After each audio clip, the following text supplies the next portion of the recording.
So, Paul Reedsmith, the first time he ever saved my ass was in 1989. I'd been in a band for, God, at that point it had been 9 years. And we'd been struggling to write the right songs for a record deal, to come up with the right thing, to be whatever it was they were looking for. Because it changed every 6 months, you know. Oh, you need to be this, you need to be that, you got to be this, you got to sound like this. And I formed a band with my buddy Mark, his brother Paul, and a good buddy of ours named Jim. And we were chasing it, man. We were out there, we were playing, we were our first couple of years of rehearsals, we were rehearsing 5-6 nights a week, 3-4 hours a night. It was our lives. Then we were kind of moved into live performances, and we were performing our own music, and there was just no scene in Tampa, and we weren't really able to leave Tampa and like head to LA or something like that at that point. And so it was kind of recommended to us that we get on the circuit. And there was a big A circuit back then. You'd play these massive rock clubs, and there'd be hundreds and hundreds of people on the weekends, and even on the weeknights you could have great crowds. It'd run amazing drink specials. And so it became a living very early on. So probably by late 84, early 85, we'd written a couple albums worth of material. We'd played demos for everyone. Record companies are always interested,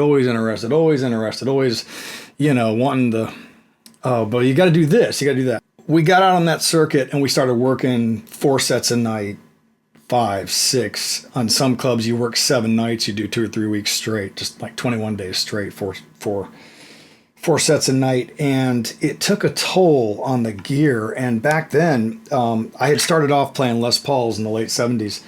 And once I got into the band, I wanted to try something different. You know, Van Halen had come out, and everyone was using whammy bars and modding Strats and things like that. So I got into that, and had a great modded Strat, and didn't get along with it. And by late '88, we were really close to getting record deals, and things were happening, and I couldn't really make the guitars I had work for the gigs, and it was freaking everyone out, and like. It made the nights really long. And I went to Thoroughbred Music, early 89, I want to say it was. And I have a dear friend whose name throughout the Journeyman guitar series you will hear on more than one occasion, a gentleman named Russell Farrow. And Russell was working behind the guitar counter of Thoroughbred, and I was desperate at this point. I was like, a Les Paul wasn't really working for me in that genre. I love Les Pauls. I still play them, but I couldn't find anything with a bar and that would cover so many things. I mean, at one point we're playing our own music, and then it's Pink Floyd, then it's some Rush, then it's In Excess, and then it's Jane's Addiction, and then it's through the night, you had to cover a lot of bases. I needed a really versatile guitar that could take it, because we were playing in Florida, and we'd play in Key West, and it was open air. We'd play like 3 weeks in a row, 18 nights, 4 hours a night in an open air Key West ocean breeze kind of environment, and the guitars took a beating. It just took a terrible beating on the end of a pier over the water in Daytona Beach. I mean, come on. So I was expecting a lot out of the guitars and asking a lot out of them, but I really needed it to happen because we had some good showcases coming up, and we were about to get the big deal. So Russell said, "Look, man, you've heard of that new guitar brand that's been out a few years now? It's that brand Paul Reedsmith." And I'm like, "Oh, well, yeah, I've seen the Paul Reedsmiths.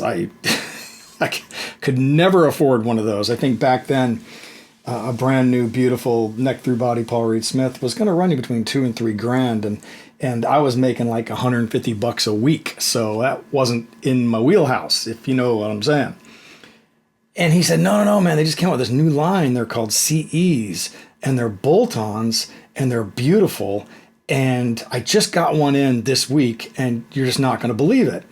And he runs back, and he comes out of the back and pulls this out of the case.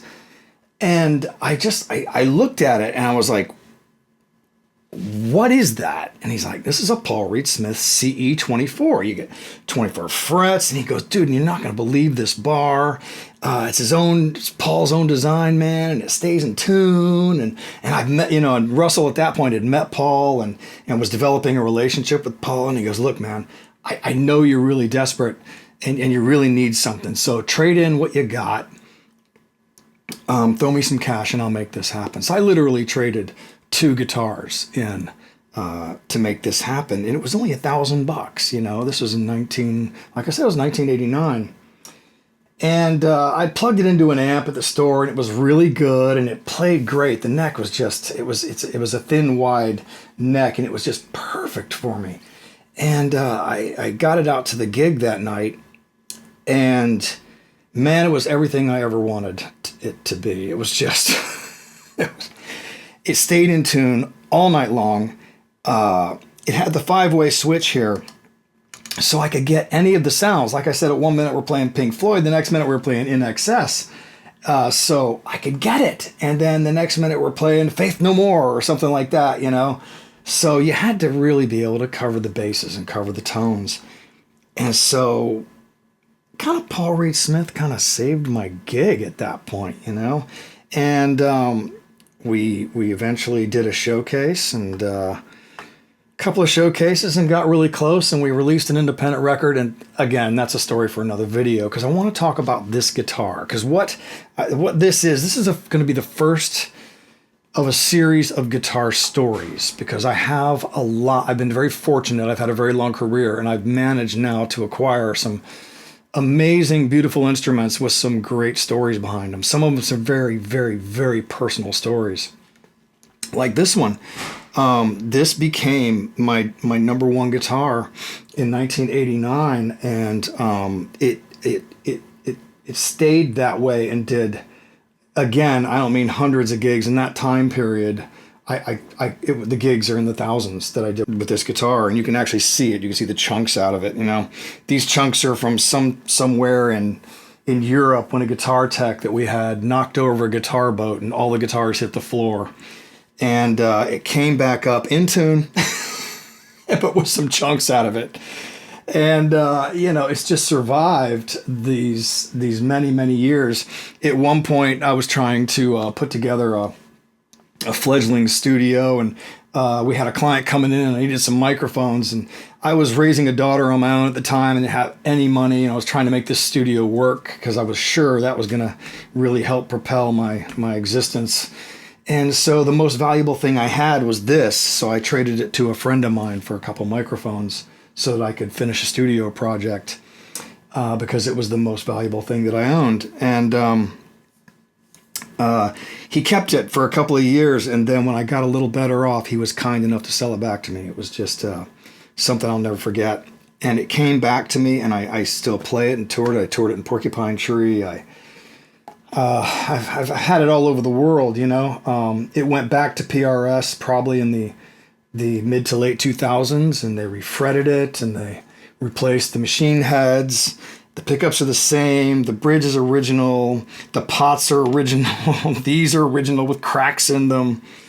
And this guitar just kills, man. I'm just gonna give you a little demonstration,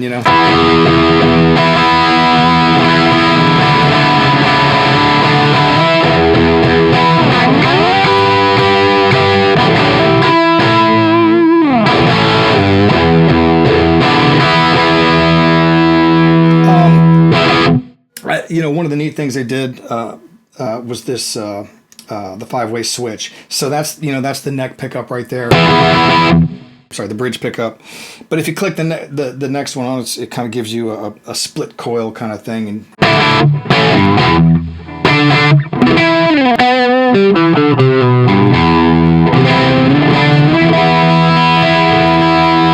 then one of the beautiful positions is the neck pickup.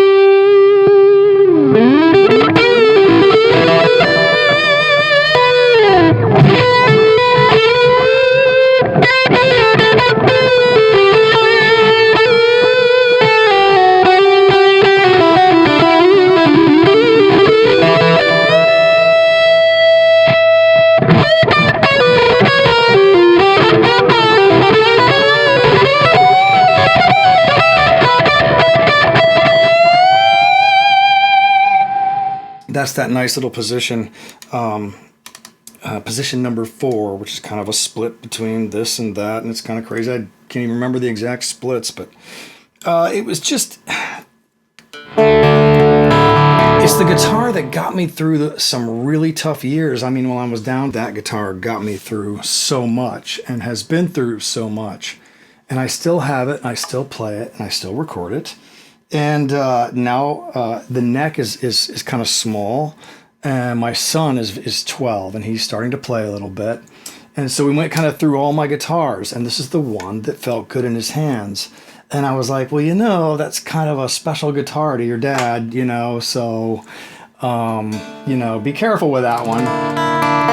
And anyway, I just wanted to share that with you because obviously people that know me know the PRS company is very important to me. I've had a relationship with the company for about 21 years. But I've been playing PRS for 35 years, and this is the guitar. And I am forever grateful for the work that Paul did in creating such a beautiful instrument, such a masterpiece, and something with so much soul in it. And anyway, hope you kind of enjoyed that. Just a little bit of a guitar story. There's going to be some more. Like I said, I've got some interesting instruments with some interesting history behind them, and I hope to share them with you. But this is my first one, and this is my Little Black PRS. Thank you.